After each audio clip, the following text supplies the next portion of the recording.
time. And what you see before you, obviously I don't have the lamb here yet, but this is for the finishing touches. This is the fenugreek leaves. They call it kasuri methi, okay? Got them on Amazon. This is the garam masala, and look, I have to say, I don't know if this is the best garam masala you can use, and I certainly don't know how to make my own homemade garam masala, but this is the one I got at the Indian market. So this is about a tablespoon of fenugreek leaves, and it's a half a tablespoon of garam masala, and that's for the finishing. That happens later.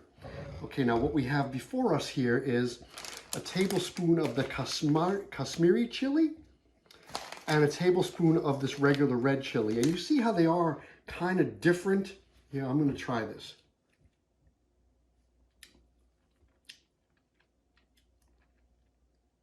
Okay, that's got a bit of heat to it.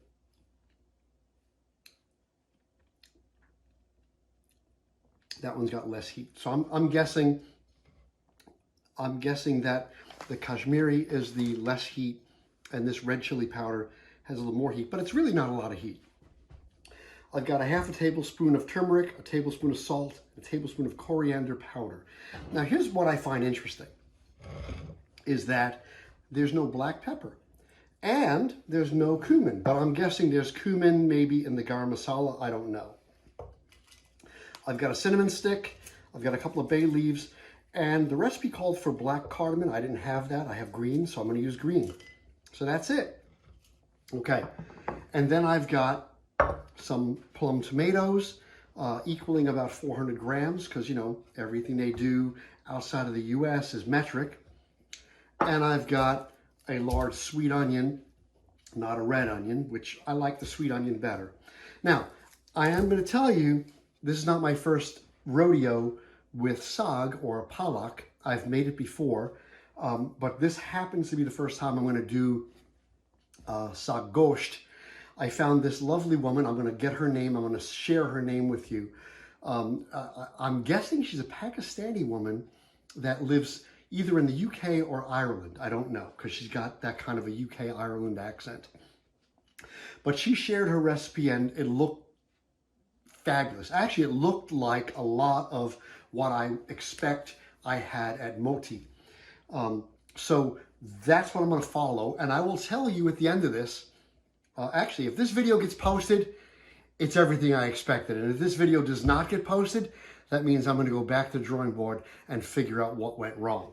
Okay? So I'm going to go cube up the, I'm going to slice up my onion, slice up my tomato, cube up my lamb, and then I'll be back.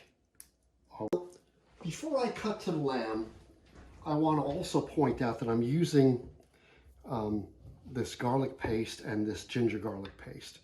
You know, because they use it in their recipes, so I figured, hey, it's okay. Normally I would crush my own garlic and I would peel my own ginger, but I'm using these two products for this kind of thing. So that's all I wanted to say about that. All right, before I cut up that lamb, I also want to point out that I'm using 2 of these big packages of spinach. They're 11 ounces each, so that's what? 22 ounces of spinach, which is, yeah, perfect, 312 grams, right? And the recipe called for about 600 grams of spinach. So there you go. This is my lamb. Now, it only calls for 2 pounds of lamb, and this is a 5-pound leg of lamb. But this is the smallest one I was able to get. So I'm going to cut 2 pounds off of this, and I'm going to do other things with the lamb. All right, so here you see I've got my onions all chopped up. I've got my tomatoes chopped up. This is a kilo of lamb in about that size chunks. This is, you know, leg of lamb. So the rest of that leg of lamb is in the fridge, and I'll do some other things with it. Maybe I'll make a little MLT, right? You love a little MLT, mutton, lettuce, and tomato. Yeah, where the mutton is nice and lean. Remember that from Princess Bride? Yeah. And I'm gonna stray from the recipe a little bit. Here's what I'm gonna do. All the recipes I saw, they roast these spices first, then throw in the onions, and then throw in the lamb and the tomatoes. Here's what I'm going to do. First, I'm going to sear the lamb, right, in small batches. Take it out. And then I'm going to do exactly what they do. I'm going to roast these spices first, then put in the onion, then put in the tomato, and then put in the seared lamb with those spices. And I think about a half cup of water, and just let that simmer until it all breaks down. After it all breaks down, or while that's happening, I'm going to prepare my spinach in a different pot and get that all pureed and ready to go for step 2. But that's the only thing I'm going to do where I'm going to deviate from their method, and that is I'm going to use the French method of searing the meat first, because I want to concentrate the flavor of the meat before I simmer it with everything else. Got me? Alrighty. I don't recall if they specified, see my flame? I don't recall if they specified any particular kind of oil. I'm just going to use regular olive oil. And first, I'm going, like I said, I'm going to just sear that meat. Okay. So to do so, obviously I'm going to do it in little batches because I want to make sure that the meat gets a good surface area with the bottom of the pot. And I just want to make sure that oil is hot before I start. That's all. So it looks like the oil is, you know, losing its viscosity, which means it's warm. All right, let me put a little bit of meat in. See, it's not oh yeah, it is. You hear it sizzling? Okay, I don't want to overcrowd the pot. I think that's plenty of meat. Okay, now, the other thing I'm going to do, which is not in her recipe, is I'm going to season it just a little bit with a little bit of salt and a little bit of fresh pepper. Just a little bit. Because I want to layer the flavors, right? This is just my habit from the French technique. And I just want to get it, I don't know if I want it browned, maybe just grayed, but I want to get it seared on the outside. Looks like it's coming along nicely, doesn't it? Right? And it smells good. You know, and like I said, what I want to do is just get a sear. I want to concentrate the flavors, and then we're going to extract those flavors, right? We're going to do both methods. We're going to cook by concentration, and then we're going to cook by extraction, and everything's going to blend in the end. It's going to be wonderful. Okay, so they are browned enough, and I'm just going to take them out, put in batch number 2, and then after that, we're going to follow the recipe exactly as she did it, and that is roast those spices, then add the onions, and then proceed. Okay, here we go. Batch number 2. Tiny little bit of salt. Tiny little bit of pepper.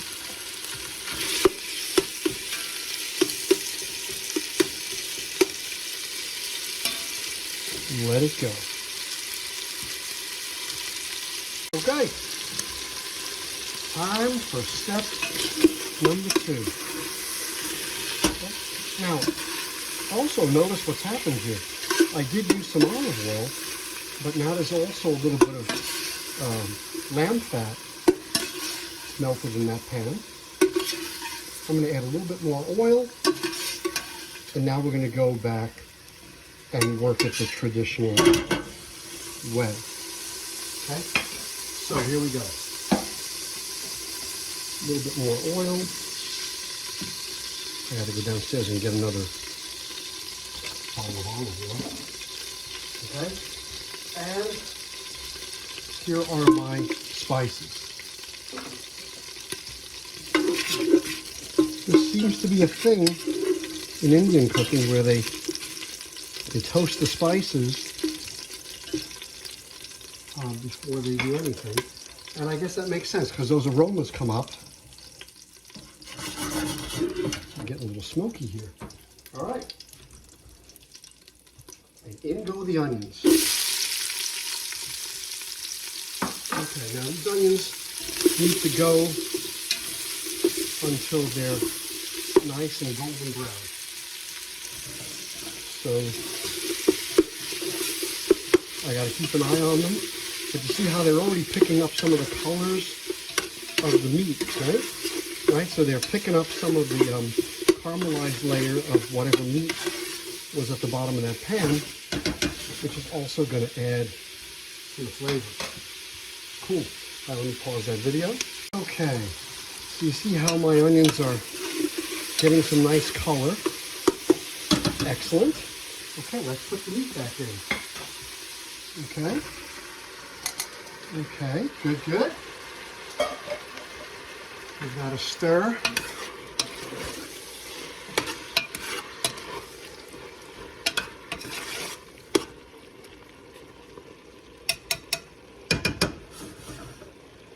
I'm gonna raise that heat up a bit.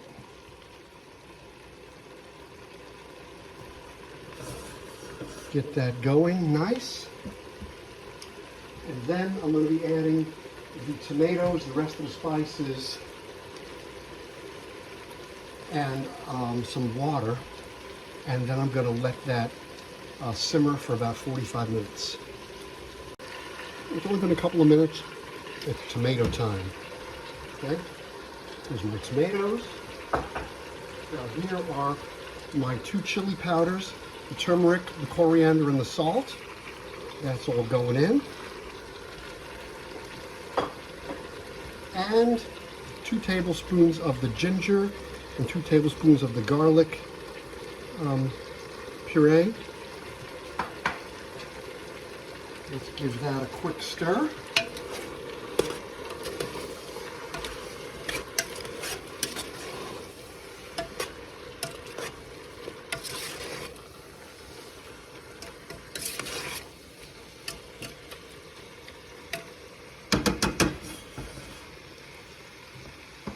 And ½ cup of water. Okay, excellent.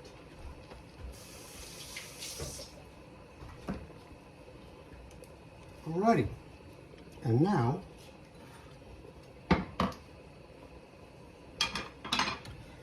get that all mixed up.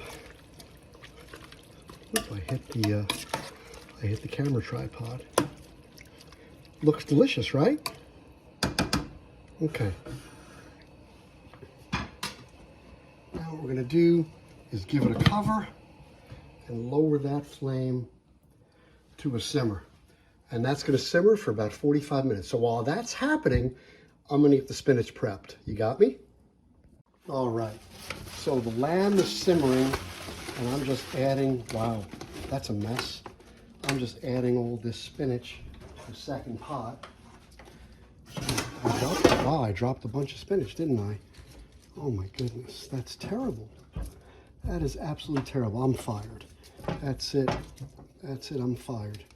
I'm going to add all of this spinach. So that's going to be 22 ounces of spinach to this pot with a cup of water. And I'm just going to throw it.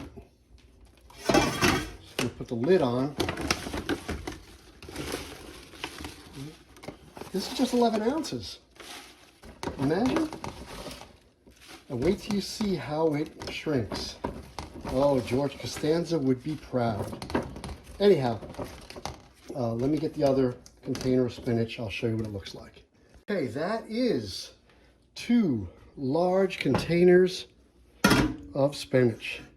And I'm going to put in there a cup of water, just like that.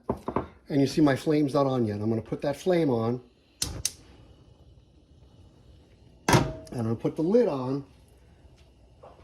And very soon, it's going to be all collapsed. A few minutes. Let's take a look. So the reason why I did it with a cup of water, well, the recipe called, right?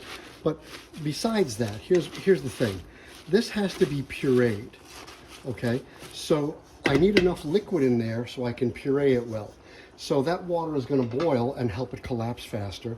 And then once it's all collapsed, I'm going to run a stick blender in there and puree it so that it's a nice green slush. Hey, it'd be great for St. Patty's Day, wouldn't it? Costanza.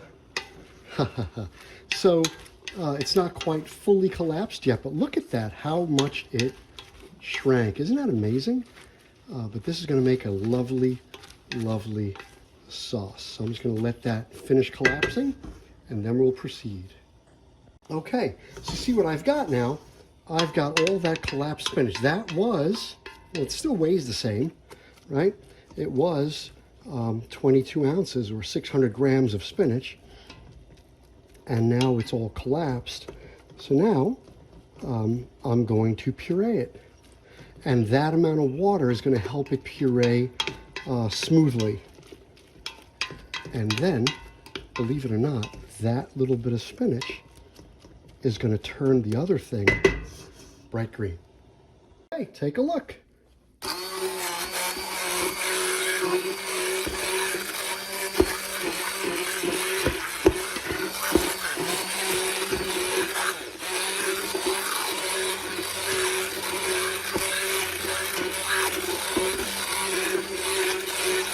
Let me finish. Okay, take a look at that puree. All right. Okay, it is time for the next step. Lid off. Now, here's the problem with YouTube. You can't smell that. You can't smell that. But you see, it looks like a lovely soup, right? You see, I still have my bay leaf there. My cinnamon stick is in there somewhere. The lamb, I could feel it with the spoon. It's still a little bit tough, but it's cooked. Okay? So now, and you see I've got a little bit remnants of onion and whatnot. So now you know what we're going to do. There's my cinnamon stick. See it? I am going to raise this temperature up. And the next step to this should take about 15 minutes. It might take a little bit longer, it might take a little bit less, I don't know. But basically what's going to happen is all of this liquid is going to dry up, and all of those tomatoes and onions and everything are going to be broken down, and they're going to look like a sauce, almost like a paste. Now, what I do need to do here is I do need to stay on top of it and stir, because you know what happens when you start raising the temperature, things start to stick to the bottom of the pot, and we don't want that to happen.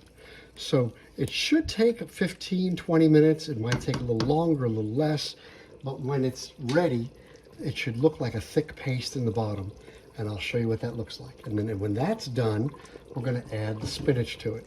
You'll see. All right, shutting off the video now. All right, I want to show you what it looks like. It's not quite done yet, and it's been more than 15 minutes, way more. But you see how it looks like a thick sauce? Okay, right? You see how it looks like a thick sauce? And you see there's no more chunks of tomato or onion. I had to put it on pretty high heat, and I've just been making sure I stir it so nothing sticks to the bottom. And I think in another 5 minutes, I'm going to throw the spinach in there, because it looks about right to me. And I also have to say, I've tasted it just as it is right now. It's wonderful. However, it's got a little more heat than I think my wife can handle. So I don't think she's going to like this. And I certainly can't give Lola a taste, because I don't think Lola can handle the spice either. But I'm going to give it another 5 minutes. Then we're going to put the spinach in, and then we're going to take it to the next step. Okay. It is time. Let me show you how thick it is. Right? It's at a medium heat. You see how it looks like a nice thick sauce? Right? So it looks like a nice curry sauce. Okay. So now I'm going to add that spinach. And I hope I can do it without, I'm a lefty, I hope I can do it without interrupting the video.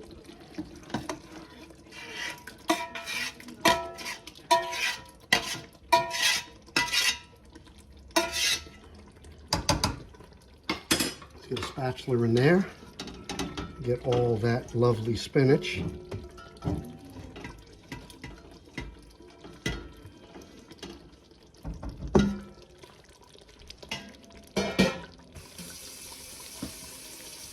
Okay, now let's see what happens when I stir it up.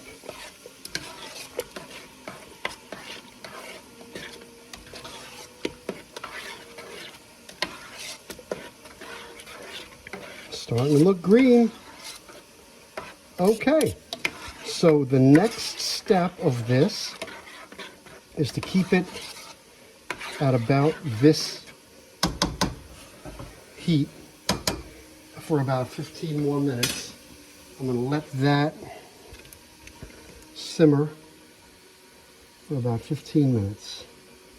And then we're going to add the final spices. We're going to add the fenugreek and the garam masala, and then simmer it some more. Alrighty? Look at how beautiful that looks, huh? Okay, another 15 minutes like this, and then we're gonna add the spices and cover it. So you know, I've raised the heat to about there, okay? And I'm just gonna let it go for about 15 minutes. And you hear that water running? That's just me filling up the other pot with water so that I can soak it a little bit and then get it washed. And I'm just scraping down the sides of this pot with, you know, whatever's on the edge of the pot. So that spinach should actually soften the spice a little bit. Because don't forget, there's, you know, 22 ounces of wet spinach in there. All right, here we go. We're at the last stages here. So here's my garam masala. I'm just going to throw it in. And then I'm going to crush this a little bit in my hands. That's the fenugreek leaves. Okay. And give that a quick stir. That's the ending of it. Now I have to say, I've tasted it so far at this stage without the last two ingredients, and it's fantastic. And you know what I might do, even though I know it's not correct? When I make this in the future, I might put a little coconut milk in there. I just might. And I might put a little sugar, and I'll tell you why. A little coconut milk and a little sugar might dim down the overall heat. Okay, that's it. I'm putting it on low. Lid is on. 5 minutes and it's done. Okay, it is done. Take that lid off. Give it a little stir. Look at that. It's beautiful, huh? Okay, so now I'm going to plate a little bit of it and have a little bit. Okay, so there it is. And now I'm going to finish it with a little bit of fresh cilantro and a couple of little pieces of some salted butter. And now I got to go get my naan. So if you'll excuse me, I got to go get that naan. All right. So here's my naan. That's the next thing I got to do is learn how to make naan. I make all kinds of bread. I've never made naan before. I might have it with this.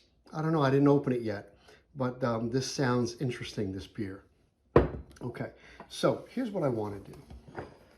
I want to, let's just put that aside. I want to take a piece of that lamb and just show you how tender it is. Look at that, how it just breaks apart. Isn't that nice? All right, I'm going to taste that. Oh, wow, that's good. Oh, that's really good. Now, I just like to put a little sauce on my naan.